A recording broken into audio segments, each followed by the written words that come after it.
Hi everyone. I think you won't have a hard time figuring out what today's topic is. The topic is the leopard print, and we can say that it started even as far back as Egyptian times. If you go into King Tut's tomb, there is a leopard piece in his tomb. Nefertiti also is depicted with leopard skins. And because of the nature of the beast, the danger of acquiring actual leopard skin, they were really only worn by royalty and by extremely wealthy people. And that actually continued into centuries that are closer to present time.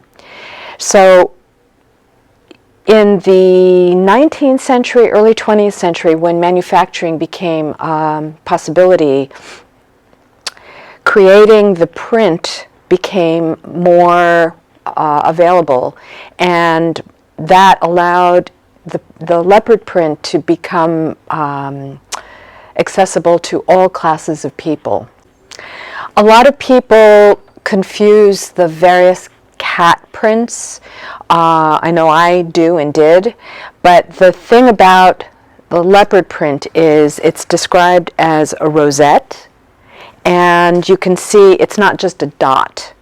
So all of these examples that we have here are interpretations of leopard prints. Jackie Kennedy wore an Ole Cassini leopard skin coat, and it became really popular.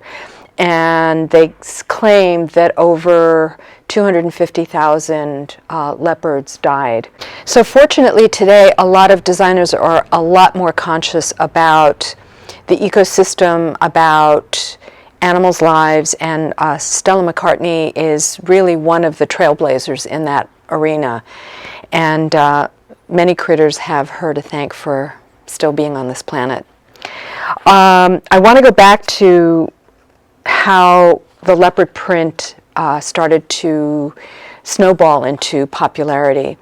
The popularity of the leopard print really began to happen in the 20s with Lanvin, but it exploded in 1947, I believe, with Christian Dior and the New Look.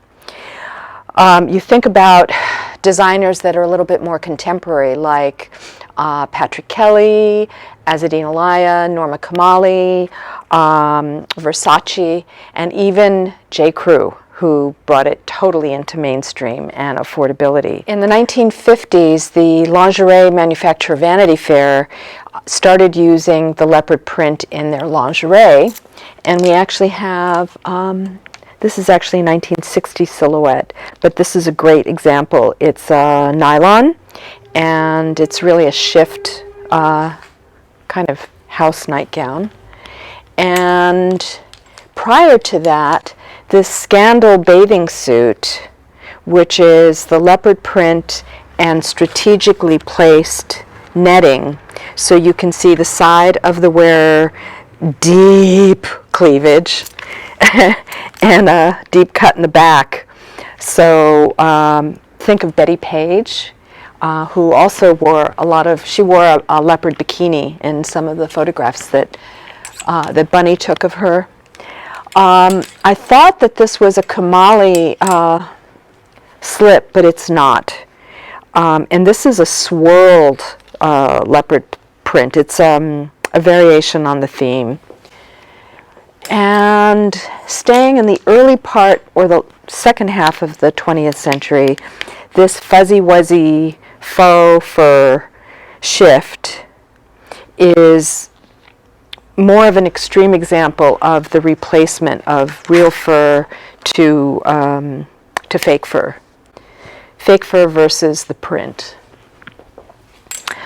I enjoy when you get into the whimsy. And this 70s dress has an illustration of the camouflage that leopards use when they're in the wild. I like the back better than the front because you can actually see the face of the animals. And this is a nylon. It's not a significant label, but It's a great print. And another lounging. This fabric has almost a eyelash lurex aspect to it. It's meant to be more of a house lounging dress, but I would wear this out. It's definitely a party dress. Then, as we move along, one of the designers that was extremely popular in the 1980s and 90s was Escada. This beautiful full sleeve dress looks like nothing, but when you put this cummerbund on and really cinch it in, it's actually very flattering. But you can see how every designer, this is a small print, it's not as bold. And in the early 2000s, Jack Nicholson, the actor, his daughter Jennifer started a clothing line, and she created this beautiful, inspired by the 1950s dress with leopard print. And what I love about this is it has these gussets of tulle that are gathered, so it's like a waterfall, double-breasted, and yeah, sexy and somewhat prim. Those of you that love how clothes are finished, this is beautifully finished, but then we move on to Galanos, the master of couture in America. It's a silk chiffon leopard print with a mock leopard lame trim and piping, asymmetrical hem, and I've never seen this on. I'd actually like to see this on. But yeah, I would say this is late 70s, early 80s.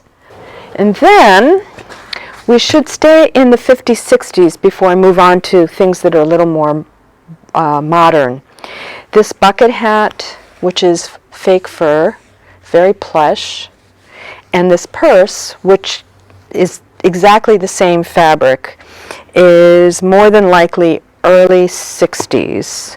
It's an A-frame purse. It's in beautiful condition. And this bucket hat, I won't put it on because it'll look ridiculous, but typically the bucket hats sit on top. Okay. It's my head is average size. This is a very small size. Every now and then I make exception to the rule and buy things that are a little more current because they're just too beautiful and too wonderful, and I just can't say no. That's my problem. So I bought this relatively new Gucci dress. It's all lurex leopard embossed. It's like piqué almost. Never worn, and I just had to have it. I think it's not even like 5 or 6 years old. And going backwards again in time, this is a plush wool, notched collar, heavy shoulder pads, hip pocket coat that is, judging by the silhouette, early 50s because it has shoulder pads. It was relined, and this would have been an extremely strong statement piece. I mean, you don't wear something like this if you don't want to be noticed. And this one is a cotton velveteen from the 70s. It's an abstract leopard print. It's got a self belt, and it could be a coat dress as well. A-line, beautiful. 1990s, Todd Oldham, pseudo Gujarat embroidered cropped vest, and the mirrors that are on this are all secured and anchored by embroidery, multicolor embroidery. This piece has never been worn, and I love how he wasn't afraid to mix a busy print with busy surface design. It's a beautiful piece with high-waisted pants. Can you see it? And on this rack, the last piece I'll show you is a piece that I think we showed in one of the show-offs. It's an Hermes pool or bathrobe, cotton terry cloth, belted with the Hermes, and it has two leopards facing each other on the back. So I will mention that the two dresses on either side of me, this is a 1980s Italian gown by the designer Gattinoni, and the pleating on this is divine. It's a radiating pleat on the left side, on the upper bodice, and a radiating pleat starting from the right side going down, and woo woo, shows a lot of legs. Ruffled edging. And this piece you might remember from a previous episode. It's a two-piece Gianni Versace. He used leopard prints a lot. It's a coat and a matching dress. Pieces are being sold separately. So if you're interested in any of these pieces, please comment on YouTube and we'll get back to you with prices and sizes. You can also find some of these pieces on our website. As is always in the 20th and the 21st century, Hollywood has an impact on the popularity of certain things, and Cecil B. DeMille introduced leopard print in a film that he did around 1917. I don't remember the name of it. And if you look back to Josephine Baker and her wild costumes, and then in the 1930s, you'll see clothing ads that started to integrate animal prints in their advertisements. I mentioned Betty Page in her bikini.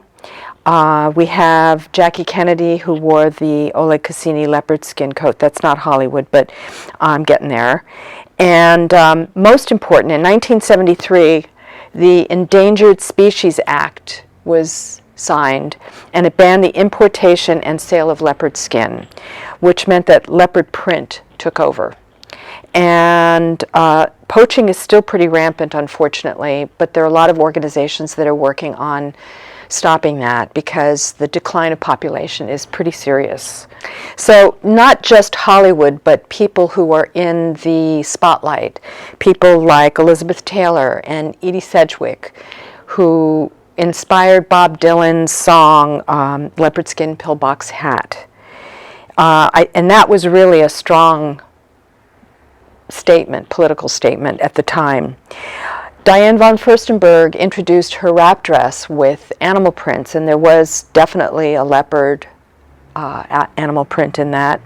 And if you think back to Married with Children and Peggy Bundy, animal prints, leopard. Eartha Kitt would wear animal prints and was somewhat a signature for her because she was very cat-like even before she became Catwoman. John Waters dressed divine in gold and electric blue leopard. Christian Dior said, "To wear leopard, you must have a kind of femininity, which is a little bit sophisticated. If you're fair and sweet, don't wear it," which I think is hysterical. 2004, the Metropolitan Museum, the Costume Institute, did an exhibition strictly on animal prints. It was called Wild Fashion Untamed, and there was a large emphasis on leopard print. There are books on the history of leopard prints. I mean, it's for literally thousands of years it's been utilized. If you haven't subscribed to our YouTube channel, now's the time to do it. Please tell your friends. Why I love doing these episodes is because we're linking all of us, people who are passionate about fashion and the history of fashion and vintage clothing, we're all here and we can have a dialogue. So don't be left out. Please sign up, and we look forward to seeing you next time. Thanks very much.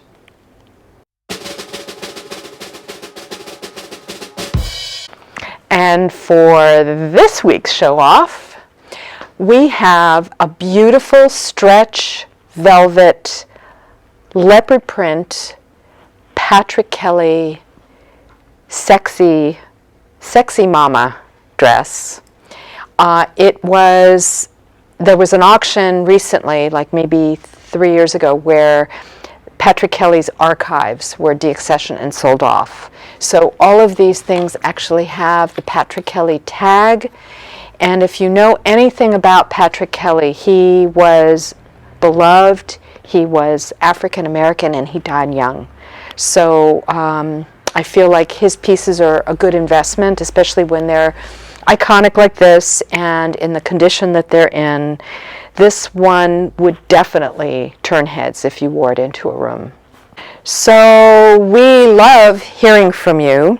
So besides comments after every episode, please subscribe and please give us thumbs up, because that helps circulate to other members of our tribe.